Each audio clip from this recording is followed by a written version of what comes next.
శాశ్వతంగా మనకు దేశానికి ఉన్న సమస్యలు 500 సంవత్సరాల నుంచి రామ జన్మభూమి సమస్యని పరిష్కరించి ఒక బ్రహ్మాండమైన దేవాలయం కట్టిన ఘనత కూడా ఈ ప్రభుత్వానికి ఉన్నది.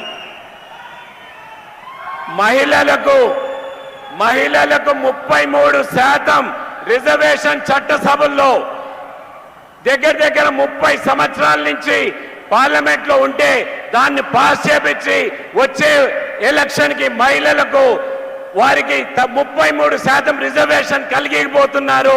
నరేంద్ర మోడీ గారి ప్రభుత్వం అనేది స్పష్టంగా తెలియజేయడం జరుగుతూ ఉంది. ఒకసారి తప్పట్లు తట్టండి, 33% వస్తా ఉంది మీకు.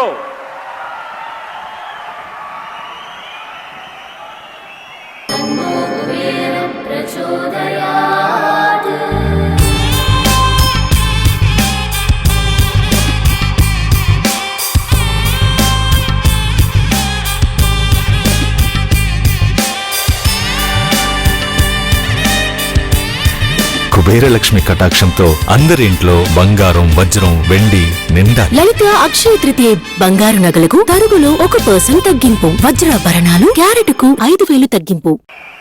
ఇక్కడ చాలా సెంట్రల్ గవర్నమెంట్ సంస్థలు ఉన్నాయి, దాని గురించి నేను మాట్లాడిన అవసరం లేదు. మనకు రాబోయే ఎలక్షన్ లో మోడీ గారి స్పీచ్ కోసం మీరందరూ కాసుకొని ఉన్నారు.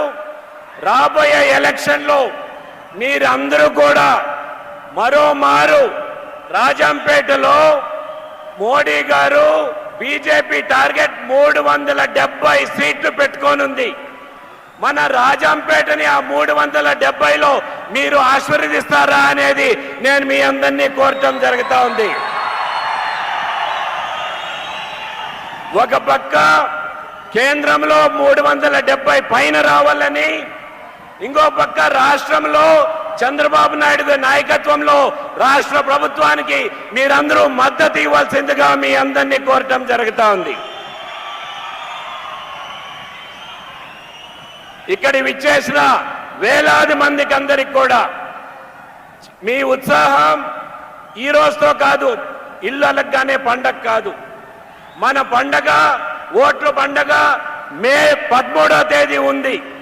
మే 13వ తేదీ వరకు మీరు బాగా పనిచేసి ఒక పక్క కేంద్రంలో బీజేపీని, నరేంద్ర మోడీ గారిని మరోమారు ప్రధానమంత్రిగా చేయాల్సిందిగా మీ అందరినీ కోరుతున్నాను. ఒక్కసారి మీరందరూ కూడా నరేంద్ర మోడీ గారిని ప్రధానమంత్రి చేసేదానికి 2 చేతులు ఎత్తి మీరు స్వాగతం పలకాల్సిన అవసరం ఉంది. 2 చేతులు.